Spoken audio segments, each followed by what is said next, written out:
انسانی طبیعت کا ایک تقاضا یہ ہوتا ہے کہ کوئی چیز بھی جب نئی نئی اسے میسر آتی ہے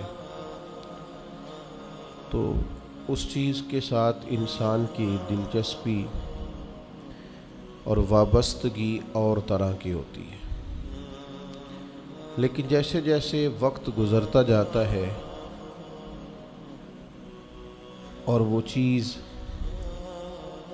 پرانی ہوتی جاتی ہے، انسان کی دلچسپیاں کمزور پڑتی جاتی ہیں۔ فطرت کچھ اس طرح کی ہے کہ پھر جس چیز کے حصول کے لیے انسان نے بڑی جدوجہد کی ہوتی ہے، بڑی کوشش کی ہوتی ہے، اور وہ بڑا بے چین اور بے قرار ہوتا ہے کہ یہ چیز مجھے میسر آ جائے، جب وہی مقصود اسے حاصل ہو جاتا ہے تو حصول کے بعد پھر اس کی کیفیات اور اس کے جذبات اس طرح کے نہیں رہتے۔ نبی اکرم صلی اللہ تعالی علیہ وسلم نے انسان کی اس فطرت کو بیان فرمایا ہے۔ حضور علیہ السلام نے فرمایا کہ قرآن مجید کبھی پرانا نہیں ہوگا۔ حضرت مولا علی شیر خدا رضی اللہ تعالیٰ عنہ اس کے راوی۔ قرآن مجید ایک ایسا سدا بہار شجر ہے کہ جس سے جب بھی پھل کھانا چاہیں تازہ پھل ملتا ہے۔ آپ نے کئی دفعہ قرآن مجید کا مطالعہ کیا ہو، کئی دفعہ تفاسیر پڑھی ہو، لیکن اب دوبارہ پڑھتے ہیں نا تو اسی آیت سے ایک اور معنی سمجھ میں آتا ہے، وہیں سے ایک نیا اور مفہوم انسان کو اخذ کرنے کو ملتا ہے، ایک نئی تازگی اس کو میسر آتی۔ تو یاد رکھیے گا کہ چیزیں انسان کی طبیعت میں پرانی ہو جاتی ہیں، ان کی اہمیت اس طرح کی نہیں رہتی۔ اب اسلام ہمیں یہ سبق دیتا ہے، کتاب و سنت نے ایک باب ہمارے لیے یہ بھی بیان کیا ہے کہ ہم اپنی زندگی میں استقامت اختیار کریں۔ ایسا نہ ہو کہ بڑی جلدی کسی چیز کے حصول کے لیے جد و جہد کریں اور پھر بڑی جلدی اسی چیز سے معاذ اللہ اکتا جائیں۔ بالخصوص جو خیر کے کام ہیں، نیکی کے کام ہیں، ان میں استقامت اختیار کریں۔ میں نے دیکھا ہے کہ جب تک کوئی شخص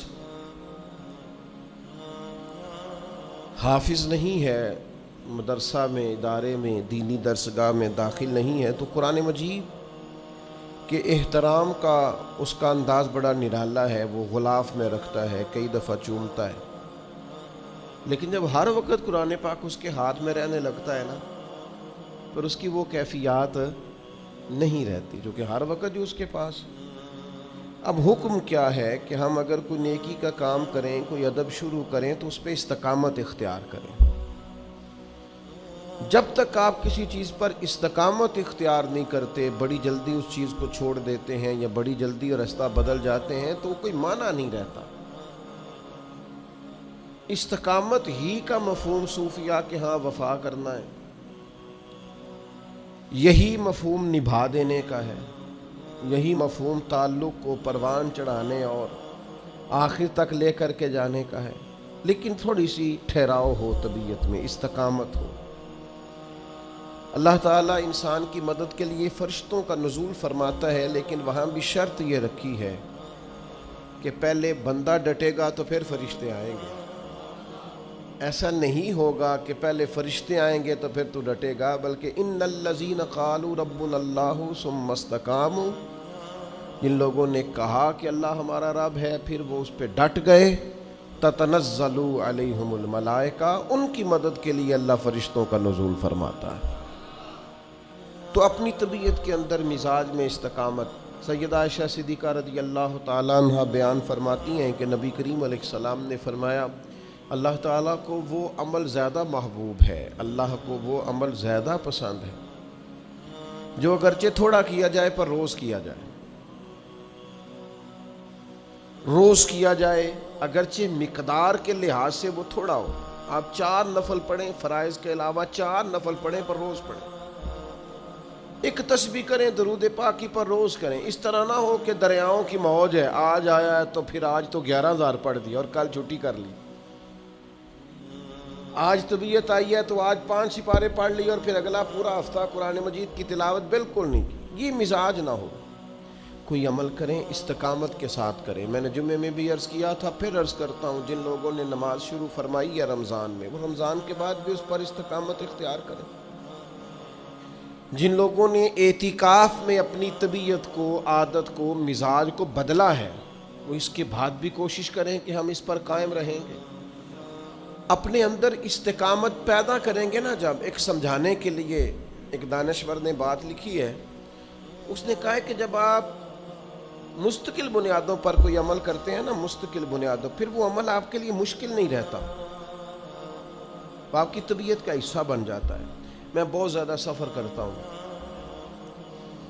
تو اب میں یوں نکلا ہوا ہوں، میں سکھر ہوں، پھر رحیم یار خان ہوں، پھر دور دراز علاقے میں، تو جب میں یہ لاہور آ جاتا ہوں تو مجھے لگتا ہے گھر آ گیا ہے۔ وہ میں نے جناب وہ نکلے ہوئے تھے ہم مظفر آباد اور وہاں سے مانسہرہ اور سارا گھومتے گھومتے، اب یہ گجرات اور لالا موسیٰ جب آتا ہے تو محسوس ہوتا ہے کہ گھر، سفر ہی بڑا کرتے ہیں۔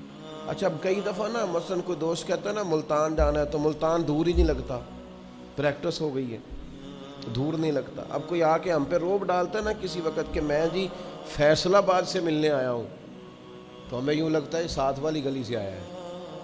کیوں کہ وہ ایک شخص بہت سفر کرتا ہے نا، اس کو اگر آپ یہ والا بات بتائیں گے نا کہ جناب میں تو پنڈی سے آیا ہوں، تو پنڈی تو بھائی یہ قریب پنڈی ہے، 3 گھنٹے لگتے ہیں۔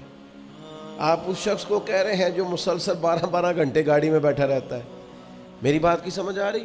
مستقل جب آپ کوئی کام کرتے ہیں تو وہ آپ کی طبیعت کے ساتھ منسلک ہو جاتا ہے۔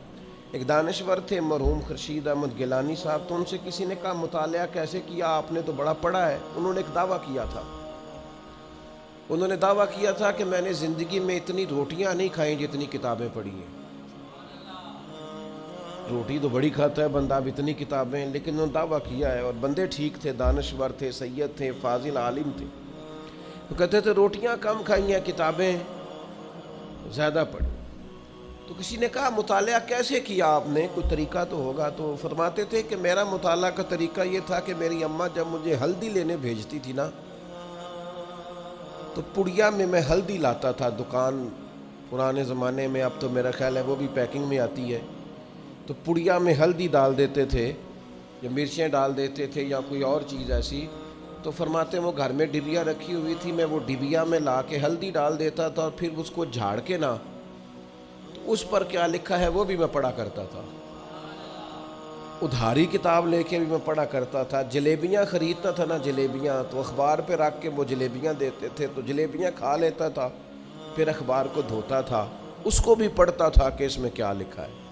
میں نے اس طرح مطالعہ کا اب میرے لیے کتاب پڑھنا مشکل ہے کہ میں بہت سارے طالب علموں کو جانتا ہوں، مجھے پتہ ہے ان کا کہ وہ 20 منٹ نہیں کتاب پڑھ سکتے، سوال ہی نہیں پیدا ہوتا۔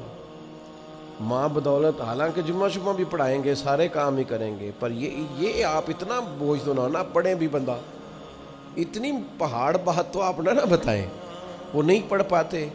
لیکن میں چھوٹا سا آدمی ہوں، 500-550 صفحہ تو مجھے بھی یاد ہے کہ یوں کتاب لے کے بیٹھے اور 550 ختم ہوا تو پھر ہی اٹھے، چونکہ کام ہی جب آپ کو یہ ہے اور آپ کا دل لگ گیا ہے کسی چیز کے ساتھ اور آپ کی طبیعت لگ گئی ہے۔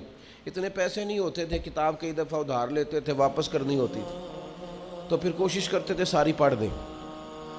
تو اس لیے میرے عزیز، استقامت سے جب آپ عمل کرتے ہیں پھر عمل آپ پر بوجھ مشکل نہیں ہوتا۔ وہ بات بیچ میں رہ گئی، ایک دانشور نے لکھا ہے کہ میں نے ایک شخص کو دیکھا، اس نے بیل اٹھایا ہوا تھا کندھے پہ، بہت بڑا بیل، گائے پوری کندھوں پہ اٹھائی، تو کہتے لوگ بڑی داد دے رہے تھے کہ یار گائے بندے نے کندھے پہ اٹھا لیا، کمال بات۔ تو میں نے اس سے جا کے کہا کہ یار لوگ بڑے حیران ہیں، تو تیرے اندر بڑی طاقت ہے۔ اس نے کہا یہ طاقت نہیں، یہ میری مستقل مزاجی ہے۔ اس نے کہا کس طرح؟ کہنے لگا جس دن یہ گائے میرے گھر میں یہ بچڑا پیدا ہوا تھا نا، ہماری گائے نے یہ بچہ دیا تھا، اس دن سے لے کر میں کندھوں پہ اس کو اٹھا کے 1 کلومیٹر روز چلتا ہوں۔ تو اب یہ جو ہے نا گائے، یہ جو میں اٹھاتا ہوں، تو یہ میں طاقت کی وجہ سے نہیں، وہ جو میری پریکٹس ہو گئی ہے نا روز اٹھانے کی، یہ طاقت کی، اگر طاقت سے اٹھانا ہوتا تو شاید میں اٹھا۔ میری بات کی سمجھ آ رہی ہے آپ کو؟ جو بھینس کا دودھ دھوتے ہیں نا لوگ، یہ بھی طاقت سے نہیں دھویا جاتا۔ کیسے دھویا جاتا ہے؟ پریکٹس سے۔ آپ روز دھوتے ہیں، آپ کی پریکٹس ہے۔ ہمارے گھر میں 5-6 بھینسیں تھیں اس وقت، تو خیر میں ان سے بڑا تنگ تھا کیونکہ دونوں وقت دودھ دھونے کی ڈیوٹی میری تھی، لیکن وہ دودھ چٹکیوں میں دھو لیتے تھے، چٹکیوں میں۔ پریکٹس تھی نا، آپ گئے اور آپ نے جناب وہ، بلکہ یوں بھی ہوتا تھا کہ مطلب وہ جو کام والا رکھا ہوا تھا خدمت کے لیے جانوروں کی شخص، اس کو کہتے تھے کہ اے مکن لگی ہے تو دوجی مجھ تھلے کٹا چھاڑ۔ وہ 6-7 اس وقت کیسے دودھ دھو لیتے تھے، روز دھوتے تھے نا، مستقل مزاجی تھی تو کام مشکل ہے۔ اب چونکہ چھوڑ دیا ہے، زمانہ گزر گیا ہے، اب آپ کہیں گے تو وہ اللہ کرے میں آپ کے ذہن تک بات اتار سکوں، آپ قرآن پاک روز پڑھیں، آپ یقین کریں کہ مزہ آئے گا، مشکل لگے گی کوئی نہیں۔ آپ سجدے کا ذوق تو بنائیں، سجدے کا ذوق تو بنائیں، آپ کا تو ایسے دل لگ جائے گا کہ جب تک 12 نفل رات کے ہوں گے نہیں، نیند آئے گی نہیں انشاءاللہ، یہ طبیعت بن جائے گی۔ لیکن ہم پتہ کیا کرتے ہیں، ہم نے خیر والی چیزوں پر مستقل مزاجی اختیار نہیں کی۔ میرے تکیے کے نیچے آج بھی کتاب ہوتی ہے، میں کچھ 4 صفحے پڑھوں نہ تو سو نہیں سکتا، عادت ہو گئی۔ ایک آدھ کتاب اور میری کتابیں آپ دیکھیں گے تو ان کی حالت بھی گڑبڑ ہے، اس لیے کہ اس کو پڑھا ہے، پھر اس کے نیچے تبصرہ بھی لکھا ہے کہ صاحب اگر کوئی عام مصنف ہے تو رائے کا اختلاف بھی کیا ہے کہ آپ یہ درست نہیں کہہ رہے، اس کے تو اور بھی دلائل مخالف بھی ہیں، تو اس کو پڑھیں اور پئیں اس کو، تاکہ وہ تو اپنی زندگی میں استقامت اختیار کریں۔ ہمارے بچوں کا، نوجوان نسل کا سب سے بڑا مسئلہ یہ ہے کہ مستقل مزاج نہیں۔ 6 مہینے ایک کاروبار کرتے ہیں، کہتے ہیں انہیں نہیں چلنا، لہذا نما کرو۔ چھوڑیں، آپ زندگی میں مستقل مزاج ہوں، ایک کام کریں پر سونا کر کے کریں، اور جو کریں پھر اسے کرتے رہیں۔ اللہ تبارک و تعالی عمل کی توفیق عطا فرمائے۔